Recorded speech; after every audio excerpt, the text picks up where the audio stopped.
speaking to Phuti Mahanyele, who is the outgoing CEO of Shanduka, here on Captains on CNBC Africa, DSTV 410. Phuti, it's always a pleasure to sit down with you. Let's start with this new venture because it's the talk of the town at the moment. After 10 years at the helm of the Shanduka Group, why now? Why have you decided to go on your own? Well, I've always wanted to be able to start something of my own, and I thought that this was an opportune time. Having worked with Mr. Ramaphosa for all these years, I thought this was a time when I could really start with it. And so, it really is, it's a very good time too.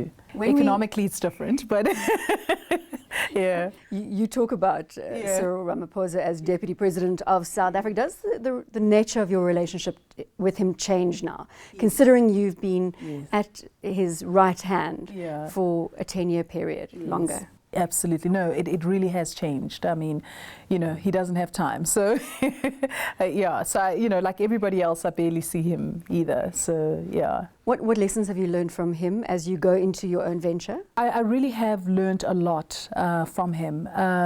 Certainly a lot about the work that we do to impact the communities that we work with. The work that we do in education. I mean, we now have 628 schools that we've adopted around the country. And all of this is through his real focus on making sure that we would impact on the communities that we serve.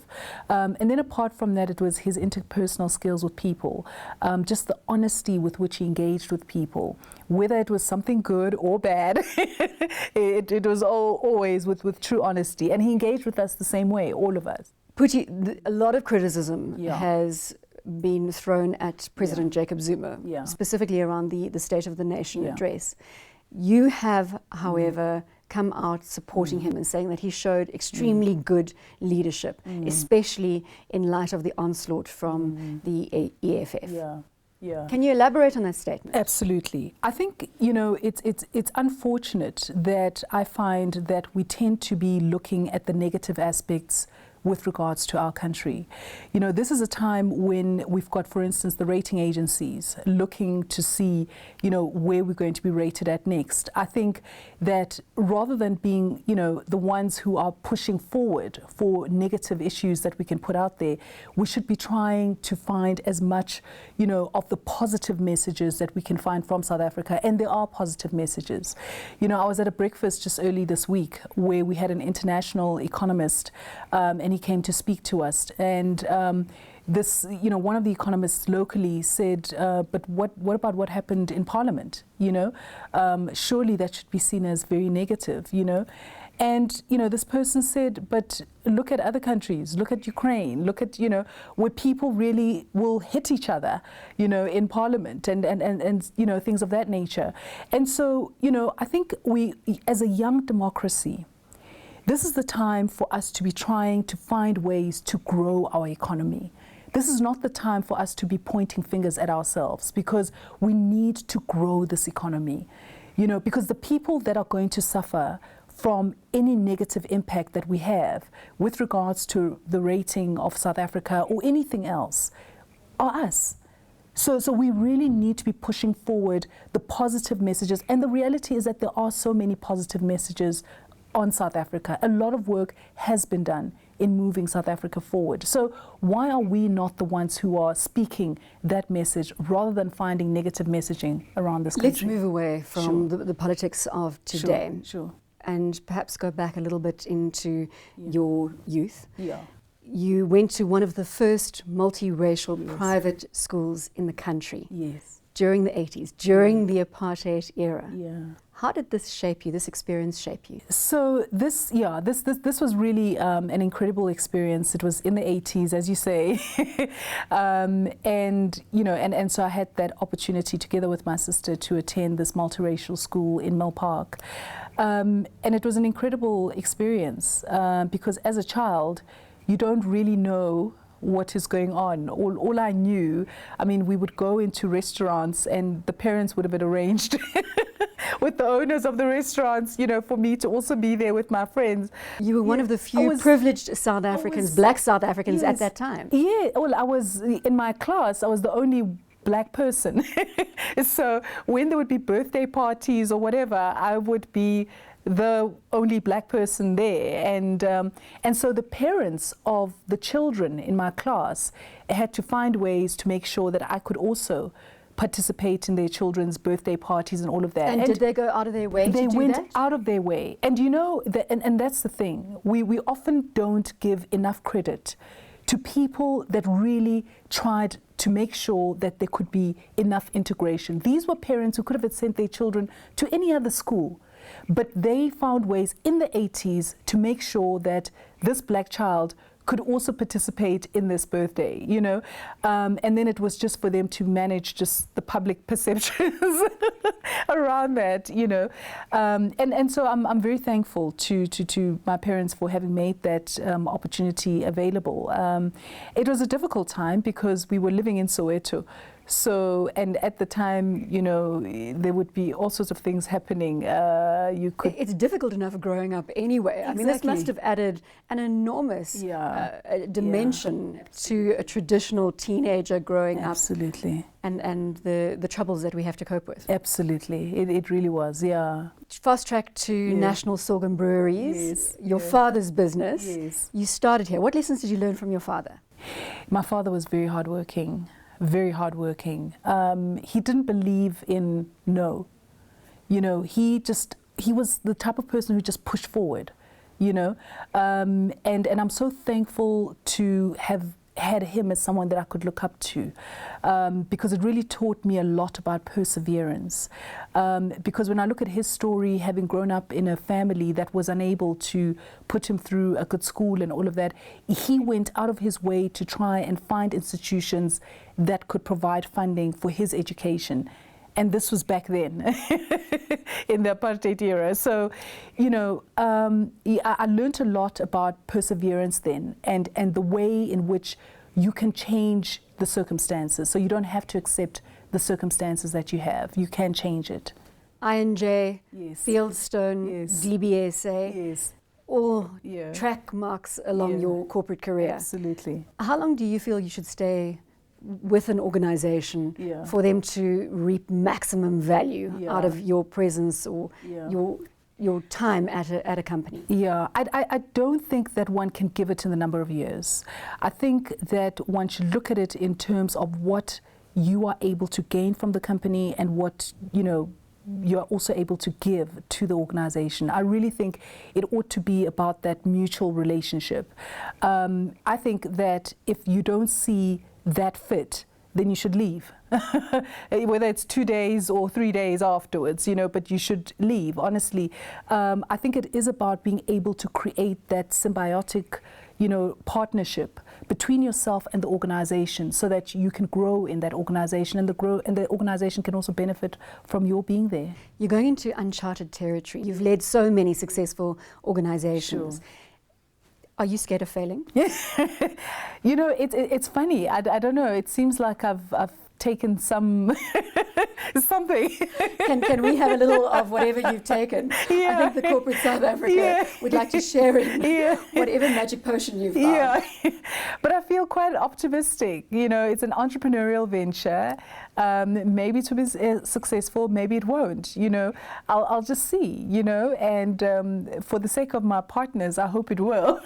Well, we sat down in 2013 for a captain's interview, and you stated there, I asked you what you couldn't tolerate, and you said mediocrity was something that you couldn't tolerate. Absolutely. What kind of individuals are you going to surround yourself with in this new venture? What are you looking for? They are super, super, super individuals. And, you know, to be honest, I had thought of taking some time off for a while, maybe take a year, maybe just travel and just think through what I wanted to do next. But when I met... But that sounds amazing. Why didn't you take a year? Have you ever taken any time off, Phuti? Well, Can you backtrack at this stage, or is it too late? That's too late. I'm married into it now. But when I met this particular individual, I was just so, you know, I really just became very excited. You know, the one person that, you know, the first one that I met with, he's just such a hardworking, smart, young person, and it just gave me a lot of drive. Well, I'm sure everyone's incredibly excited to find out what you're doing. I know you're not going to tell me because you've said that you will only put it out there once you've left Shanduka. How long is the process going to take now? So we're going to be just making the submission to the Competitions Commission, and then we'll await the response from the Competitions Commission, and we hope to have everything finalized around June. But that's when I'm planning to leave anyway. So so absolutely no time off. There won't even be 1 week holiday. No, it doesn't appear that way. Very, very sad. I'm chatting to Phuti Mahanyele, who is the outgoing CEO of Shanduka. You're watching Captains on CNBC.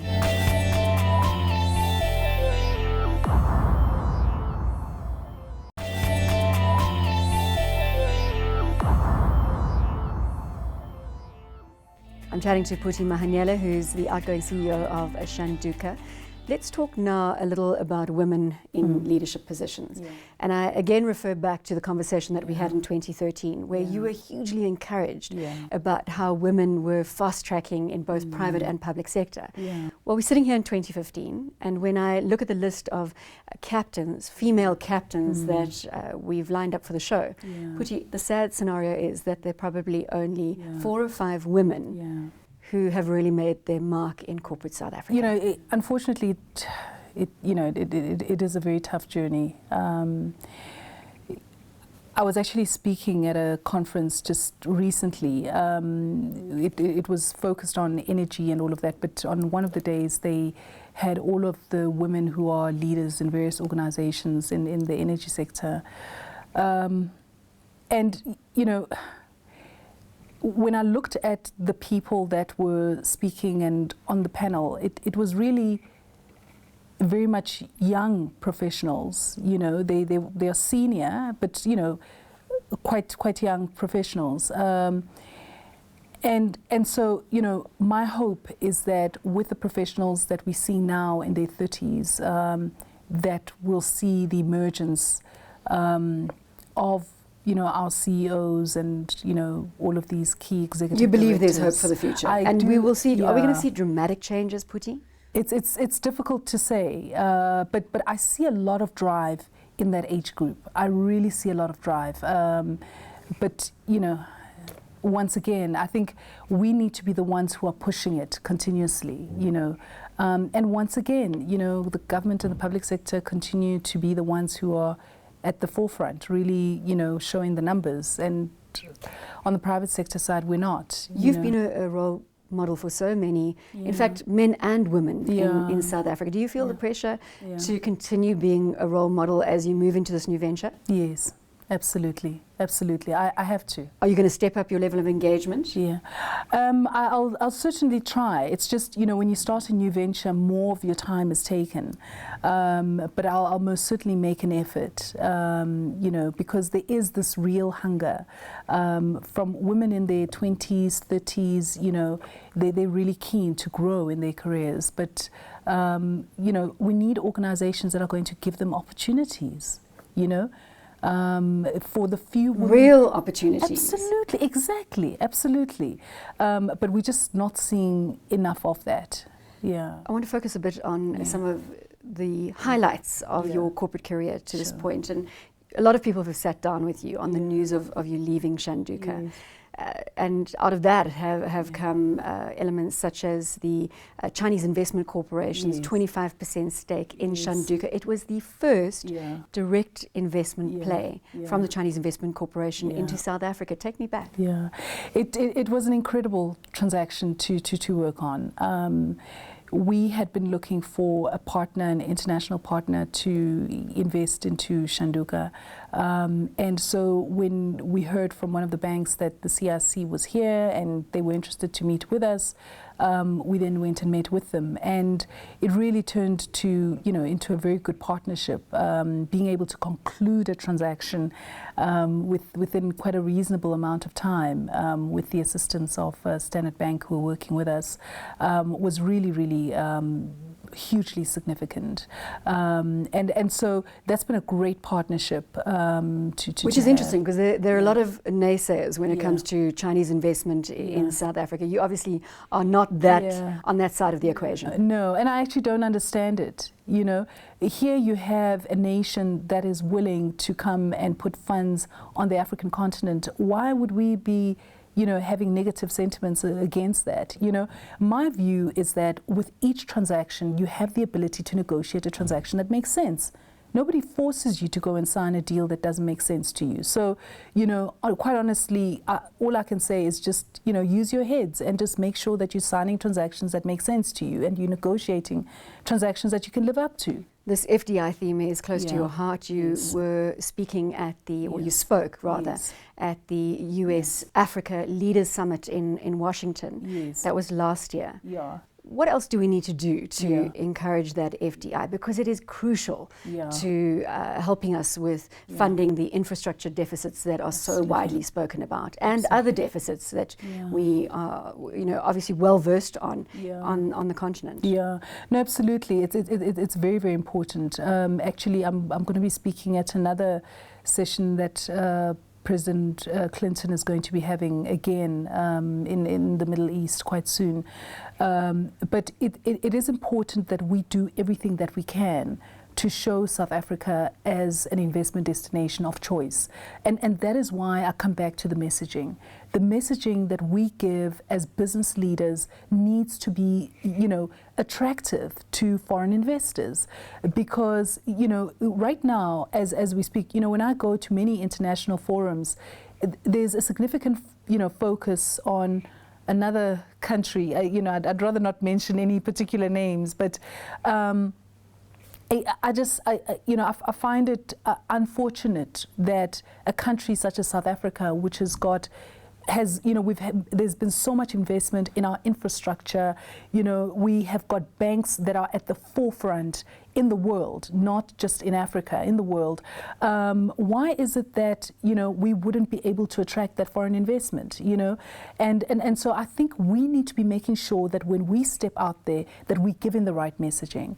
Because it must have been tough for you when the Americana incident happened, obviously with Shanduka being Lonmin's BE partner. And obviously Cyril Ramaphosa came under a lot of criticism himself. How did you manage through that tragedy? Because it must have been difficult, and it goes against everything that you're saying about the positive messaging for South Africa. No, that was very, very unfortunate. It really it has been a very sad you know, event that we have had in South Africa. I think whether it was within Lonmin or any other mining company, the impact would be the same. You know, people lost their lives, and you know, and it was really a hugely unfortunate. And did it take a personal toll on you? Absolutely. Absolutely, because, you know, I had to be there. I had to go there. It was very, very unfortunate. But, you know, what has really given me a lot of encouragement is in speaking to Ben Magara, the CEO of Lonmin, and seeing how from the time that he started, because he joined us just after this, you know, how he has been able to connect with the employees, the miners who've come back from the whole, you know, Americana event, and has been able to work closely with them to push productivity levels up again, and has also been driving engagement with the community as well in Americana. It really, for me, has just sent that positive messaging of just the importance of being able to move forward. Going forward, do you think that your leadership style is going to change? Are you going to change anything about who you are or how you've led people to this point in the new venture? You know, I'm open to different, different to new challenges. To new challenges, yes. So I'm quite open to that. But I think there are certain things that remain the same. And so certain principles that I push which are the same. And so from that perspective, I will still be the same person, but just, looking at different circumstances.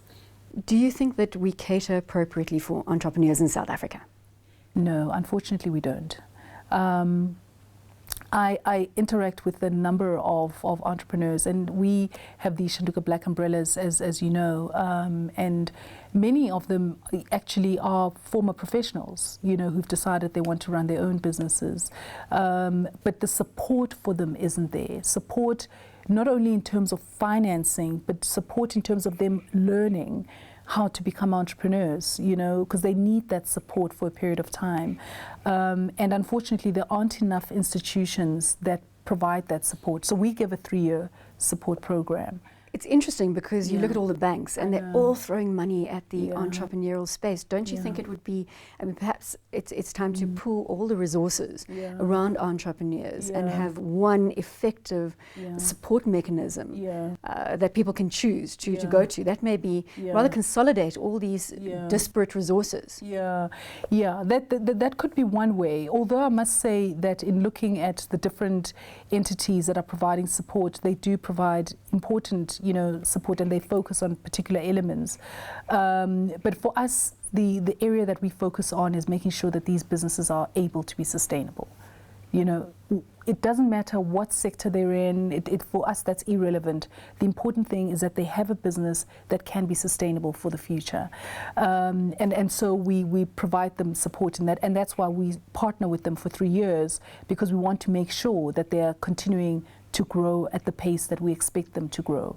But yes, I think if there was the ability to pool resources together, particularly from the banks, which have access to significant resources, that would be significant. What's your Shanduka legacy? What do you believe your Shanduka legacy is? Sure, it's difficult. I wish you were asking somebody else. I would hope that it would be with regards to them being able to see a leadership that, you know, is not about title, but is really that really recognizes the potential in other people, and therefore is really empowering towards other people. You know, if you walk around here in Shanduka, it doesn't matter what job the person is doing, you'll find that, you know, they are so heavily responsible for their particular area that they just don't have time. And I love that about this place, you know. You know, you've got the hard work ethic. It's just, it's all around, and it's a wonderful place to be. Now look ahead, 10 years, the next 10 years. What are you anticipating? So you've got a new venture on the cards, but it's going to be we all know it's going to be a bright 10 years. You've burnt very brightly to this point, and it's only going to get brighter. Thank you. But the excitement that you feel, what do you want to achieve over the next 10 years? What I'd like to achieve I'd like to have an organization that will be able to add value to the people that will be employed there. And I'd like to have an organization that will be able to build up a legacy that we'll be proud of. But I'd like it to be an organization that can function without me, you know. So you can take a holiday? Well, I think, you know, to be honest, I've had opportunities, and for me this is also about creating opportunities for other people as well, and so, you know, I'd love to be able to see it continuing to grow whether I'm there or not. Phuti, it's been a pleasure, and I'm sure everybody is excited to find out what you are going to be unveiling come June 2015. I've been chatting to Phuti Mahanyele, the outgoing CEO of Shanduka. You're watching Captains on CNBC Africa.